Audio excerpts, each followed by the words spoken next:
Ouais les gars, comme je vous l'ai dit, je faisais les shorts pour comment dire faire en sorte que la chaîne subsiste encore, hein, pendant ma période où j'allais devenir réalisateur et scénariste. Je vais revenir sur un truc que j'avais pas forcément dit dans ma critique de Superman de James Gunn. Je vous inviterai à aller la voir en détail, même si je vous avais dit avec 100% spoiler que c'est un film que j'oublie de plus en plus. Enfin, je l'ai pas dit dans ma critique Superman, mais je l'ai dit après dans Jurassic World Rebirth, dans ma critique de Jurassic World, où je me suis rendu compte que réellement j'oubliais Superman de plus en plus en avançant dans la vie. À quel moment, pour ceux qui ont vu le film, sans spoiler, à quel moment tu ressens que Superman il est humble, il est profondément gentil, que c'est l'être humain, enfin la personne la plus gentille du monde?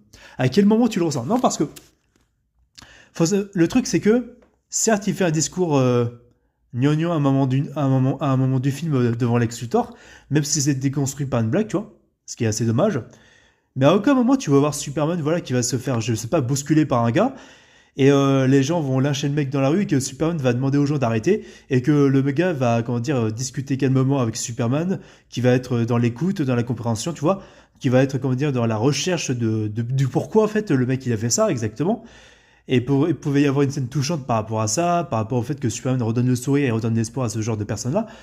Et ça aurait été quelque chose de plus marquant et de plus impactant dans le film, tu vois. Mais à quel moment? Mais je vois pas Superman vivre ce genre de moment-là. Je vois plus un personnage fonction qui fait des missions, voilà, qui en fait, voilà, dit qu'il est gentil, mais le montre pas vraiment dans le film. Alors que voilà, je vois, il y a même un moment dans le film où voilà, il y a d'autres méta-humains qui se chargent d'un truc, d'un problème, on va dire. Et en fait, Superman, il est lassé, il rentre chez lui. Bon, puis de toute façon, je savais à quoi je m'attendais devant. Je savais à quoi m'attendre devant ce film-là. Et encore, c'est pas du spoil ce que je viens de vous dire, hein. C'est pas du tout du spoil par rapport à l'intrigue en question.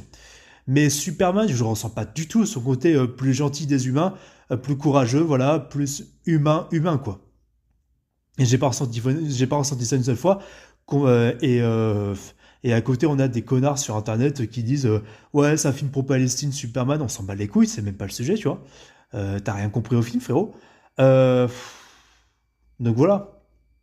À part des connards qui s'emballent sur ce genre de film-là, avec des actualités, machin truc, alors que le film est même pas plus développé sur l'impact du Boravia et sur l'impact des civils en danger et des deux pays en conflit, c'est pas du spoil encore une fois.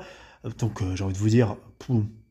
Et Superman, si l'intrigue du Boravia il avait été plus développée sur les deux nations, tout ça, là Superman il aurait fait un truc de malade. Mais bon, c'est pas du spoil, mais c'est pas encore ça. Donc, j'attends votre avis en commentaire avec argument tout ça dans le respect. Et on se dit à la prochaine les amis, c'était Arfi. A plus. Très j'ai ouvert ces fils.